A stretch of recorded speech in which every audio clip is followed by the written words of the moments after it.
Hello बच्चों, नमस्कार। स्वागत है आपका अपने परिवार अंकित एजुकेशन अड्डा पर। आज हम बात करने वाले हैं RRB NTPC, RRB group D, RPF और एएलपी के महत्वपूर्ण प्रश्नों के बारे में। आज हमारा 108वां सेट है। इससे पहले हमने 107 महत्वपूर्ण टॉपिक ये जो सेट हैं वो कवर कर लिए हैं। अगर आपने नहीं देखे हैं तो प्लेलिस्ट में जाकर देख सकते हैं। सभी टॉपिक में, सभी पार्ट में आपको शॉर्ट ट्रिक के माध्यम से पूरा गणित पढ़ाया जा रहा है।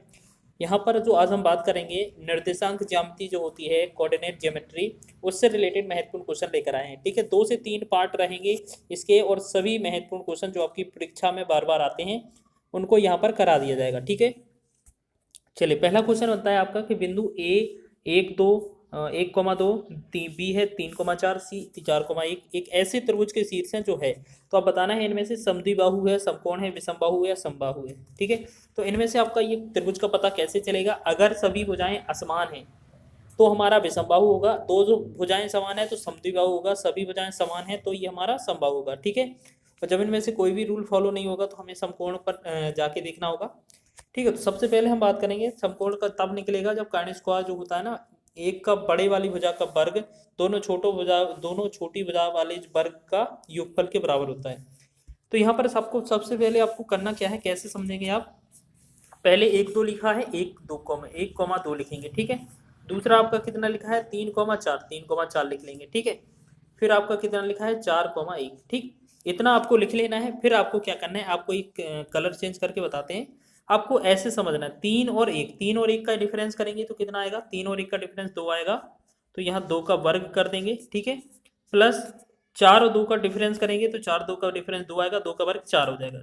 ठीक है, या आप सीधा वर्ग ही लिख लें। ठीक है, यहाँ 2 का वर्ग भी लिख देंगे। ठीक, तो ये जो आएगा 2 का वर्ग 4 प्लस 2 का वर्ग 4, ये बनेगा 8। ठीक, सेकंड के लिए हम क्या करेंगे, अब इन दोनों में देखें 3 और 4 का डिफरेंस कितना आता है हमारा, 3 और 4 का डिफरेंस 1 आता है, 1 का वर्ग करेंगे, प्लस 1 और 4 का डिफरेंस 3 आता है तो 3 का वर्ग करेंगे, कितना हो जाएगा, 1 का वर्ग 1 प्लस 3 का वर्ग 9, ये कितना हो जाएगा हमारा 10। ठीक है, तीसरा करने के लिए हमें क्या करना है, अभी हमने देखो दो चीज़ें तो कर ली हैं। कैसे? एक पहले इनमें देखा है, फिर दूसरा इनमें देखा है, अब तीसरा पहले और लास्ट से। तो 1 और 4 का डिफरेंस कितना आएगा, 1 और 4 का डिफरेंस 3, 3 का वर्ग करेंगे, प्लस फिर यहाँ से हम लास्ट में जाएंगे, 1 और 2 का डिफरेंस 1 आएगा तो इसका भी वर्ग। ठीक है, 3 का वर्ग 9 प्लस 1 का वर्ग 1 बराबर 9 और 1 10। तो अब देखिएगा इसमें हमारी दो भुजाएं समान आ रही हैं। ठीक है, दो भुजाएं समान आ रही हैं, ये इनकी भुजाओं की दूरी निकाली जाती है इस तरीके से। तो दो भुजाएं समान आ रही हैं तो इसका मतलब है समद्विबाहु है। देखिए दो बाहु दिखा रही है, समद्विबाहु। ऑप्शन नंबर ए इसका राइट हो जाएगा। ठीक है, अगर तीनों भुजाएं समान होती तो ये हमारा समबाहु त्रिभुज हो जाता। तो इस वाले क्वेश्चन का आंसर है समद्विबाहु त्रिभुज। ठीक है, तो आप पहले इनका सभी का जो निर्देशांक है वो लिख लीजिएगा, फिर उनको अंतर करके वर्ग जोड़ते जाएंगे, तो इस वजह से आपकी सारी भुजाओं की वैल्यू निकल आएगी। चलिए सेकंड क्वेश्चन देखेंगे। यहाँ पर लिखा है तल x 3x minus 4y minus 2z बराबर 6 दिया हुआ है। ठीक है, और हमें पूछा गया है कि इसके द्वारा निर्देशांकों के अक्ष के अंतःकर्ण क्या होंगे। देखिएगा, अंतःकर्ण बताने से पहले हम आपको एक बात बता दें। यहाँ पर क्या चीज़, यहाँ पर 1 2 3, इसमें हमारा देखो यहाँ पर 3x जो है वो प्लस का है, 4y है वो माइनस का है, 2y है वो माइनस का, 2z है वो माइनस का है। ठीक है, तो आप एक बात याद रखना, जो आपका आंसर आएगा इन्हीं संकेतों पर आएगा। जिस वाले अंतःखंड के जो निर्देशांक होंगे उनमें प्लस माइनस और माइनस का साइन होगा ना, वही आंसर होगा। दिखेगा, यहाँ पहली बार माइनस आ गया है और हमें प्लस चाहिए था, तो ये ऑप्शन गलत हो जाएगा। ठीक है, और हम आगे देखेंगे, पहला वाला प्लस है सही है, दूसरा वाला प्लस है, ये हमारा माइनस होना चाहिए, तो ये वाला भी गलत है। ठीक है, पहला माइनस है दूसरा माइनस है तो ये गलत हो जाएगा, पहला माइनस नहीं हो सकता। ठीक है, तो ये हमारा कौन सा डी ऑप्शन होगा। क्यों? क्योंकि 2 हमारा प्लस का है तो प्लस रहेगा, माइनस का 3/2 है माइनस हो जाएगा, 3 हमारा माइनस का है तो माइनस। देखिएगा यही पैटर्न बन रहा है ना, तो हम कह सकते हैं इसका तो ये जो अंतःखंड होंगे, अंतःखंड के निर्देशांक, तो वो 2 माइनस 3/2 और कितना -3 होंगे। ठीक है, तो इतना तो समझ में आ गया है। बाकी करने का तरीका क्या है वो देख लीजिए आप। ठीक है, पहचानना तो आ गया होगा। तो आप सबसे पहले समझें कि 3x, यहाँ पर क्या था, 3x, फिर है आपका -4y, और फिर क्या है आपका -2z बराबर में 6। तो आपको क्या रखना है याद, साइड में जो हमारे पास दिया होगा 6, उसी से सभी में भाग कर देना, सभी में। ठीक है, तो ये वाला लास्ट का कट जाएगा, तो इसे हम क्या कर सकते हैं, 3 से काटेंगे, 3 1, ये बनेगा x/2। 2 से काटेंगे, 2 दूने 4, 2 तिया 6, माइनस का 2y बटा में 3, माइनस का 2 एकम 2, 2 तिया 6, माइनस का कितना हो जाएगा ये हमारा 1/3। ठीक है, अच्छा 1/3 हो गया ना, क्या 1/3 है, z/3 होगा ना, z/3। ठीक है, चलिए ये हो जाएगा z/3। ठीक, और बराबर में क्या है 1। ठीक, तो आप ऐसा समझें कि इसमें तो वैसे तो ये कोई विकल्प दिया नहीं जा रहा है। चलिए हम बात कर लेते हैं, इसको बनाते हैं। देखो आपको क्या याद रखना है, अगर इनका जो अनुपात बताना है तो आप कैसे बनाएंगे, इन सभी में जो ऊपर वैल्यू है ना, हमें इस फॉर्म में लाना होता है, x plus Y plus Z, X बटा ए, वाई बटा बी और जेड बटा सी, इसके बराबर में 1 होता है। इस तरीके का पैटर्न बनाना होता है। तो हम क्या करेंगे, सभी में ऊपर नीचे हो सकता है 1 दिया हो, तो हम क्या करेंगे, ऊपर से 1 हटाएंगे, तो पहले वाला जो है पूरे समीकरण में हम क्या करेंगे, माइनस से हेरफेर करेंगे। ठीक है, तो पूरे वाले समीकरण में हम क्या करेंगे, माइनस से हेरफेर करेंगे। ठीक है ना, समझ में आया है क्वेश्चन।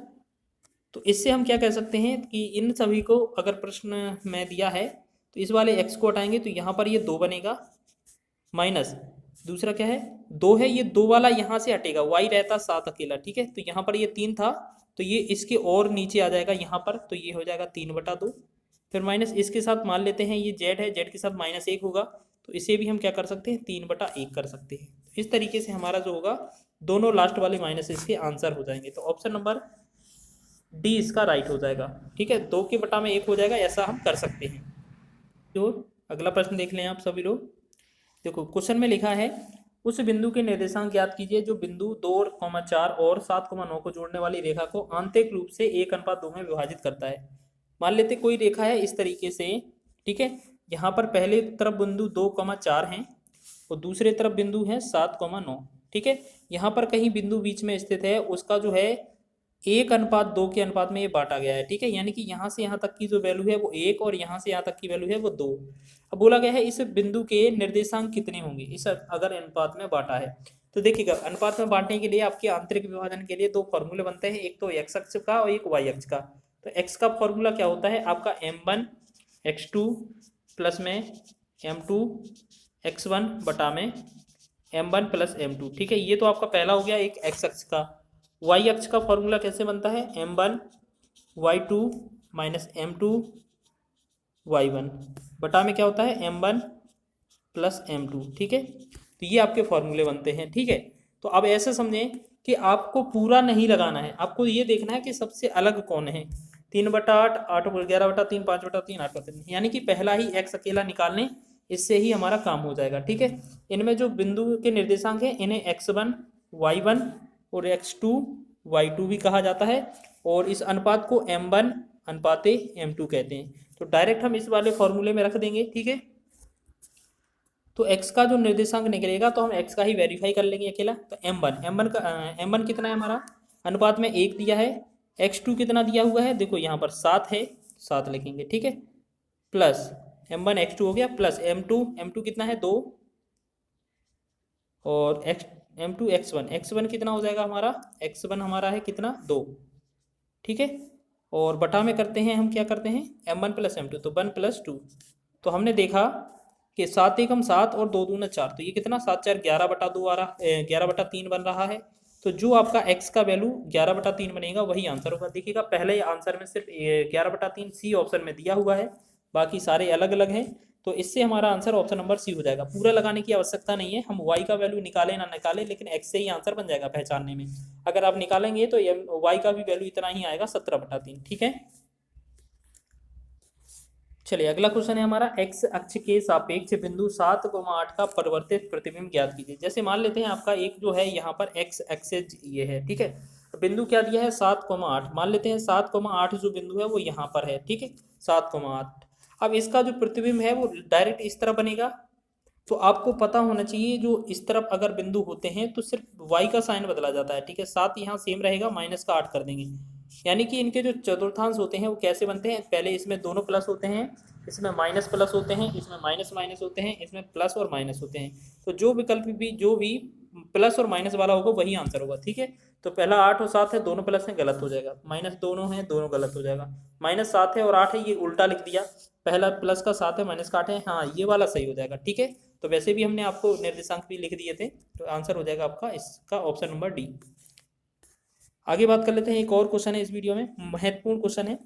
एक समांतर चतुर्भुज पी क्यू आर एस में p बराबर -1 ये बिंदु है कोमा में, ठीक है। q बराबर 8,0 और r बराबर 7,5 है। तो s के निर्देशांक ज्ञात कीजिए। देखिएगा, अगर आपसे बात की जाए समांतर चतुर्भुज की इस तरीके की, ठीक है, अगर इसमें हम बिंदु की बात करें, p का वैल्यू है -1, q का जो वैल्यू है वो 8,0, ये क्या है q, यहाँ पर है r के बिंदु के निर्देशांक कितने हैं 7,5, ठीक है। और यहाँ पर s जो है इसके निर्देशांक कितने हैं आपको ज्ञात करने, ठीक है। अब चलिए यहाँ पर क्या है, इनके जो मध्य में इनका विकर्ण है ना, इनको आपस में निकाल लेते हैं।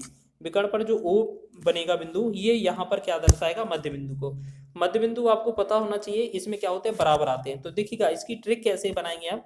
सबसे पहले हमें ये देखना है, जिनके दो निर्देशांक दिए हैं दोनों, उनको हम मध्य बिंदु निकाल कर देखते हैं। जैसे यहाँ पर -1, यहाँ पर -7 है, तो देखेंगे -1 और 7 को अगर जोड़ते हैं तो यहाँ पर कितना आता है, इस जगह पर हमें बताएं। -1 और -7 को अगर जोड़ेंगे तो यहाँ पर कितना होता है, 6 जोड़ा जाएगा, ठीक है।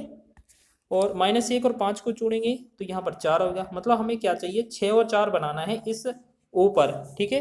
अगर इस हमें O पर 6 और 4 बनाना है तो इसकी मदद से 8,0 की मदद से और किन की निर्देशांकों की मदद से हमें यहाँ पर 8 मिलेगा।